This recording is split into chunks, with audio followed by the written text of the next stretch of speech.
घ्या, परंतु जर उपमुख्यमंत्री द्यायचं कुणाला तर त्यावर शिंदे साहेबांचं नाव आलं होतं. शिंदे साहेबांच्या नावाला स्वतः उद्धव ठाकरे साहेबांनी इंटरनल त्याचा विरोध असल्यामुळे ते पद त्यांनी स्वीकारलं नाही आणि ते 5 वर्ष उपमुख्यमंत्री पद तसंच राहिलं. 2019ला जेव्हा ह्या निवडणुका झाल्या तेव्हा आमची बैठक झाली. त्या बैठकीमध्ये आपण आता शिवसेना भाजपचं सरकार स्थापन करायचं, पण ऐन वेळेला एक मुद्दा उपस्थित केला की आपल्याला यांनी त्रास दिला आणि आपल्याला मुख्यमंत्री पद पाहिजे. मग जर ते मुख्यमंत्री पद देत नसतील तर आपण इतरांबरोबर जायला आपला मार्ग मोकळा आहे या शब्दामध्ये उभाटा गटाच्या नेत्याने सांगितलं. अखेरला संध्याकाळी 7:30 ते 8च्या दरम्यानपर्यंत भाजपच्या नेत्यांचा देवेंद्र फडणवीस सहित सर्वांनी माझ्याशी संपर्क साधण्याचा प्रयत्न केला, परंतु त्या ठिकाणी त्यांचे फोन घेतले गेले नाही.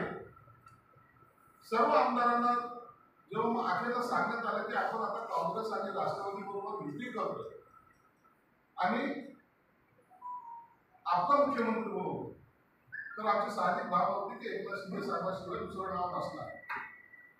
परंतु त्याच्यामध्ये ती काही चालबाजी केली. त्याच्यामध्ये संजय राऊत आणि देसाई आणखी 2-3 आमदार यांच्या संदर्भात एक डाव रचला गेला आणि शरद पवार साहेबांकडे दूत म्हणून त्यांना पाठवण्यात आलं आणि तुम्ही उद्धव ठाकरेंचे नाव सांगा असा आग्रह त्यांना करण्यात आला. शरद पवारांना कोण करायचा याच्याबद्दल दुमत नव्हतं. त्यांनी मुख्यमंत्रीपद कुणालाही द्या असं जेव्हा सांगितलं, परंतु त्यांनी जेव्हा आग्रह धरला त्या टायमाला उद्धव साहेबांचंच नाव आलं पाहिजे अशी ही ती प्लॅनिंग केली. मुख्यमंत्री पदासाठी शिंदे साहेबांना भाजपचा कोणताही विरोध नव्हता, परंतु सत्तेसाठी जेव्हा शरद पवारांनी त्याच्यामध्ये बोली टाकली की तुम्हाला येणारा 5 वर्षाचं मुख्यमंत्री पद देतो, त्यावेळेला त्यापूर्वी सर्वांच्या मनामध्ये किंवा सर्वांना असा विश्वास होता की शिंदे साहेब आता मुख्यमंत्री बनतील. त्या दृष्टिकोनातून पोलिसांनी सुद्धा त्यांच्या घराची रेखी केली,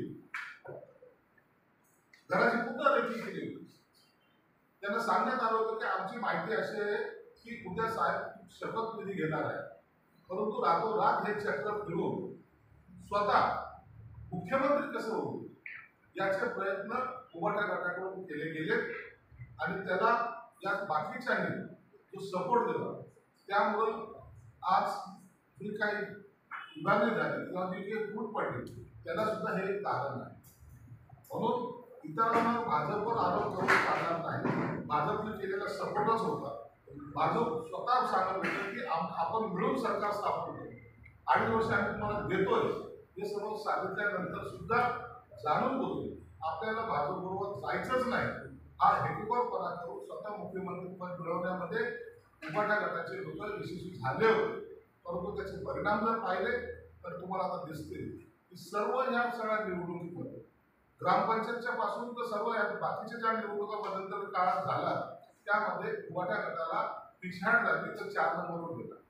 पक्षाची हानी झाली तरी चालेल, परंतु खुर्ची मला पाहिजे हा जो आग्रह होता त्या आग्रहामुळे घडलेलं हे राजकारण.